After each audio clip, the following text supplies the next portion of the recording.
Got it. Was that great beginning? Because I don't have it here. I thought, that'd be quick. All right, so let me explain something else to you. Listen, I wanted to write novels. I thought I could make a lot of money that way. It never worked. So I want to start out with why I am a poet.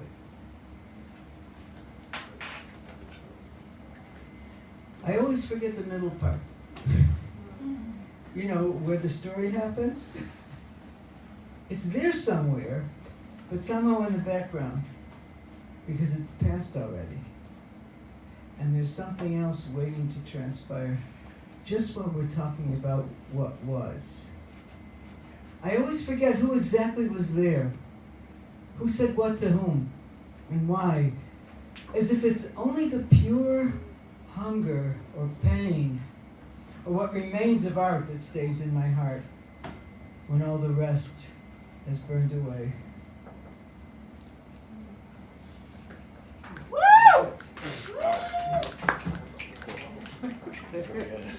Okay, things. I'm going to go back and forth here. Meet me. Meet me where we have met before, deep in the forests of longing, down the slim path along the lake of fulfillment. I will carry my empty golden cup. You will bring a brew of ambrosia. That was about you and me. Okay. Things. I know they'll outlive me.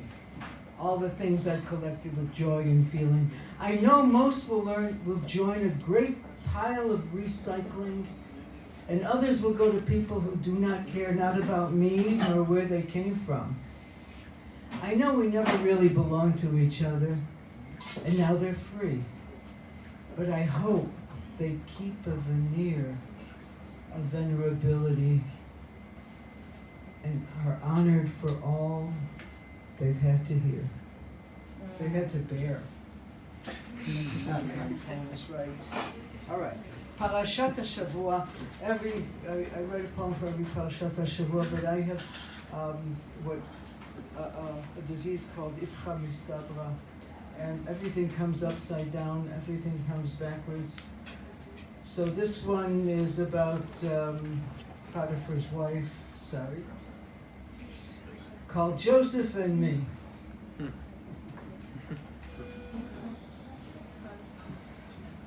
How could I have known even his brothers found him an insufferable prig?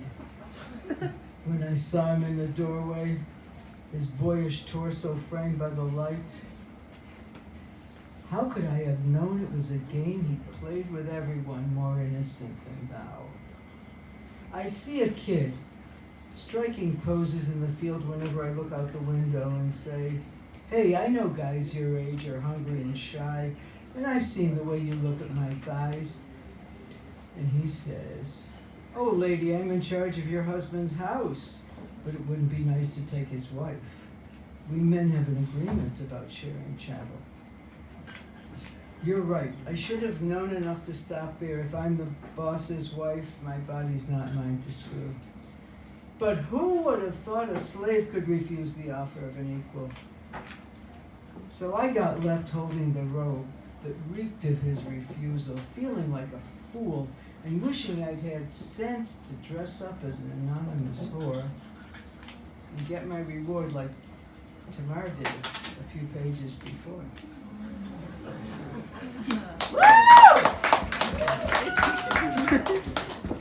This is Lisa.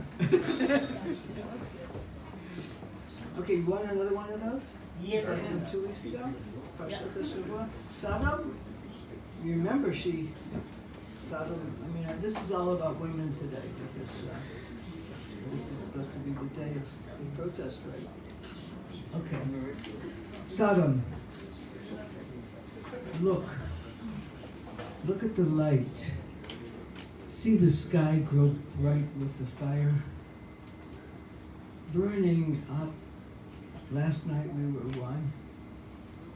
I want you to stay in my sight. Oh, the wildest nights, loving the men and women of Sodom. All have been held in my arms. Before us now, empty days. No joy, no luscious pain. One life, one love, one Lord. I turn around and will myself to unite with my ruined world, to weep into salt. Stop me if you've heard this before. This one's called Sympathy for the Devil. You know, all those Western heroes, they make this deal with the devil, all these guys, like, you know, Faust and Robert Forster and Mick Jagger and everything. And I was, you know, always thinking that, you know, if a woman makes a deal with the devil, you know, it's because she thinks she can convert him. I mean, there's... So here we go. Sympathy for the devil. Even you, Prince, are sometimes blind, living so deep in darkness as you do, sure that evil is easy as egotism, that someone like me would savor your sort of loneliness, relishing those seductive days, nights in empty beds. What can I say? Yours is such a masculine way.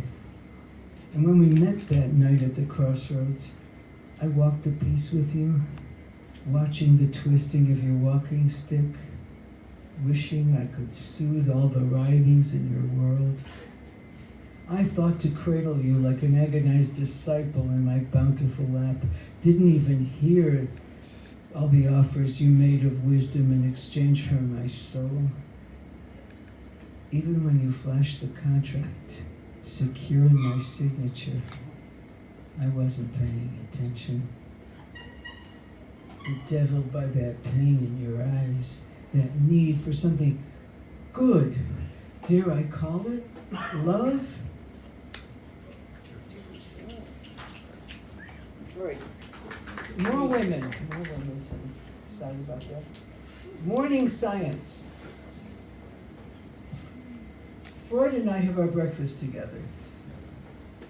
I'm not even awake, and he's already into me about my hysteria, and the need to tell all my secrets to all my friends. Let me explain something about hysteria, Sig. I try to reason with him. You like to write science. I like to write confessions. So I have pains in my chest every time you attack me, but at least I don't make theories from my perversions that pretend to be true for all times to all folk.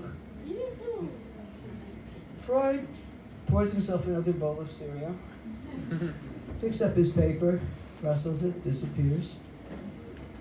I can hear him munching from behind the international news. Oh, good. This one is for your phones. If you want to take them out so they can listen. This is you could take it out, you know, get this cellular phone. They never get a chance. All right. When they ring, you know. I love it. Cellular phone. A summons from out of nowhere. Hello? You are not alone, not a wanderer. You have roots in the phone system. Hello? This is the world outside. Don't get too involved in whatever it is you thought was important before the phone rang. Hello? Whoops. Hello? Are you an old lover? Sorry we never reconciled. Hello? It is not for you. The ring serves as reminder that I have a life outside my relationship with you at this moment.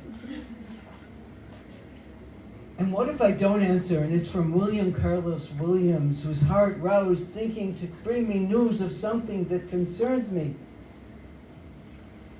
Hello? Oh, it is for you. Please have them call back after the poem is over. All right, we got to get serious, right? Wait, we have to clap for that one. All right. Time to get serious. You don't have You don't have to get serious. All right, this is called Refugees. Yes. My parents would never go back to Lida. For them it was a grave, an open pit they had escaped once that would swallow them whole should they ever draw near. There was nothing she could tell me without crying, even about the house in the marketplace, the chickens in the yard, the synagogue next door, for which grandfather would wake the neighbors banging on their shutters. Prayers, Jews. And my father too said nothing, even though their parents lived next door and the grandmothers met on their doorsteps each dusk to share their moment of air and perhaps the gossip of the day. So many years of Lida, so many bodies of so many hearts no longer beating. Rarely was any one name on the lips of my mother without all the others pouring from her eyes. And for me too, it is impossible to return, and not to. How am I doing for time? I don't know what that is. All right, the market. I used to go with my mother to pick chickens for slaughter. I don't know how she chose them or brought them to the shochet, but there they'd be when we got to the shed by the cages, hanging from pegs on the ceiling and waiting to bleed dry.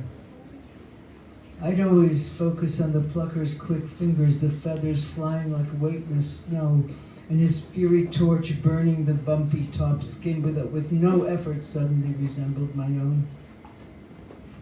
Then at home they'd be dissembled, the organs, unborn eggs, all pieces examined, little spleen, fingers of fat, dear yellow feet laid out on the kashrim board, aslant against the wall of the sink. Friday evening we'd meet again, in each of the courses, boiled liver ground together with rendered fat, blurred as separate beings and members, helping me to forget yesterday's origins. Next the soup, the essence of sacrifice refined, with orbs of yolk and the promise to come. But it was the wings that made it all special for me. Put in my plate with the survivor's reminder to fly from the market to the depth of my poems. Let's get this one.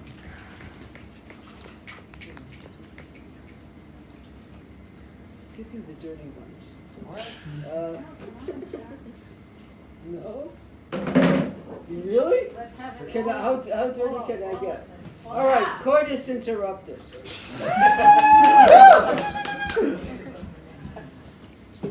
Interrupted love. I am entirely unprotected. You are moving above me in a form of Congress, and I'm thinking that the dream of someday having a child with you was born in the town Cervantes called home, that you'll never leave your wife, and this flat we've used for our little meetings is suddenly sordid, and you are really, as a lover, not very communicative. Even this meeting wasn't planned to end in sex. And it is the wrong time of month, and now you eject a strangled cry as if unwilling to let your pleasure be known. And I shout, "What have you done?" And you slowly turn to me, surprised I have a voice, and say, "Oh, sorry, I was thinking of something else."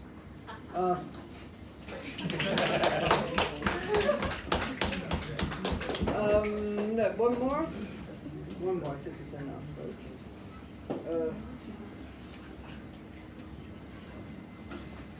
No, two more. One is important.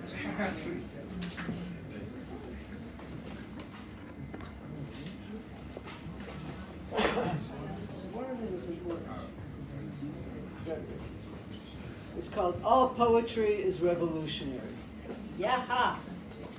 All poetry is revolutionary because it demands you think of words not to convey information and perhaps to lie, like so many users of words in commerce, education, statistics, journalism, politics.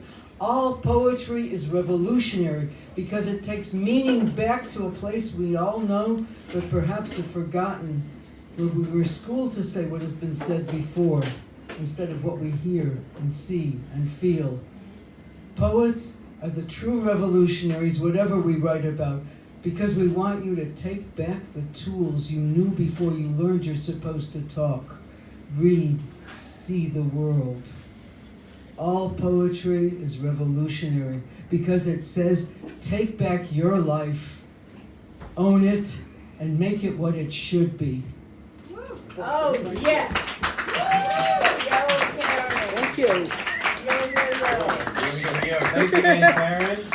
So we'll take a little break now. You can go to the bathroom, get drinks, do whatever you need to. 5